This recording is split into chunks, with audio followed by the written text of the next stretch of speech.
Why did Jesus send the demons into the pigs?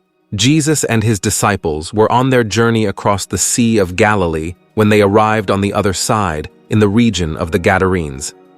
Jesus encountered two men possessed by demons coming from the tombs. But before continuing, please like and subscribe to the channel to receive notifications of more videos. This will help the channel grow. Continuing, they were so violent that no one could pass by there. The men shouted, "What do you want with us, Son of God?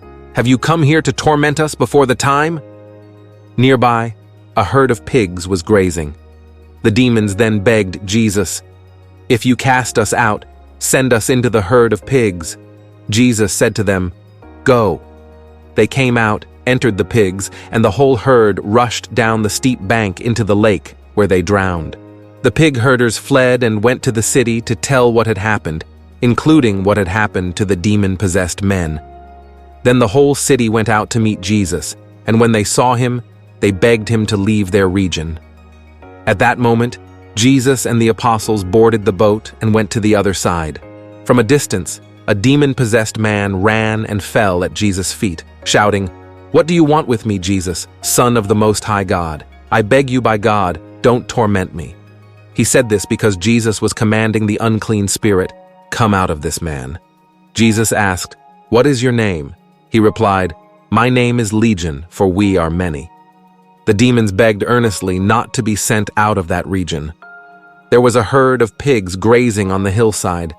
The demons begged Jesus, "Send us into the pigs so we may enter them."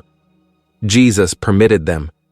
The unclean spirits came out and entered the pigs, and the herd of about 2,000 pigs suddenly rushed down the steep slope into the sea and drowned. The pig owners fled and told what had happened in the city and the countryside. The people came to see what had happened and saw the man who had been possessed by the legion, sitting with clothes on and in his right mind. They were all afraid. Those who had seen it told the others what had happened to the demon-possessed man and to the pigs, and they began to beg Jesus to leave their region.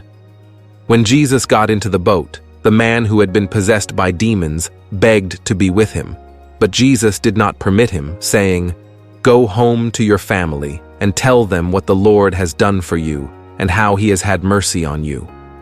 The man went away and began to proclaim what Jesus had done for him. Everyone was amazed. Crowds from Galilee, Decapolis, Jerusalem, Judea, and the region beyond the Jordan followed Jesus. It was risky because the two men were so violent that no one could pass by there. They were known and feared by the public. The demons, like Satan, quickly recognized Jesus as the Son of God, as narrated in Matthew 4:3-6. This title would eventually be used by the disciples when they had a better understanding of its significance, as seen in Matthew 16:16, 14:33, 3:17, and 17-5.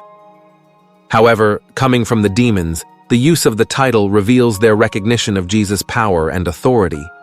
The premature expulsion of the demons was a sign that the kingdom was coming, as well as the invasion and conquest of Satan's domains. Jesus allowed the demons' request because it served his purposes. First, it freed the men from the demons. Second, the pigs were unclean animals for the Jews, making them a suitable refuge for the demons. Third, accepting the demons' request would not alter their final destiny and judgment. Jesus was not sinning by accepting the demons' suggestion. The encounter of Jesus with Satan in the desert was different, as if Jesus had yielded to Satan's requests, he would have sinned. Jesus rebuked Satan with the scriptures and refused to give in to his illusions. The main distinction between the two cases is that the demon's request in Matthew 8 did not lead Jesus to sin, while Satan's demands were intended to lead Jesus to sin. The demon's request to enter the pigs has a more deadly implication. Demons are known for inflicting harm and fear on God's creation and do everything possible to fuel hostility against Jesus. The destruction of the pigs caused the Gentiles in the area to ask Jesus to leave, as in Matthew 8:34. This response reveals a perversion of values, as it was expected that they would be pleased with a victory over evil. This shows how, over the centuries, the world has rejected Jesus because it prefers material pleasures. The reaction of the inhabitants shows that when we get used to living with sin, we do not want to follow God, especially if it means losing pleasures or income. The Bible addresses the conflict between earthly desires and obedience to God. Jesus talks about the impossibility of serving two masters in Matthew 6:19-24. In Romans 12:1-2, Paul exhorts Christians not to conform to the patterns of this world, but to be transformed by the renewing of their minds to discern God's will.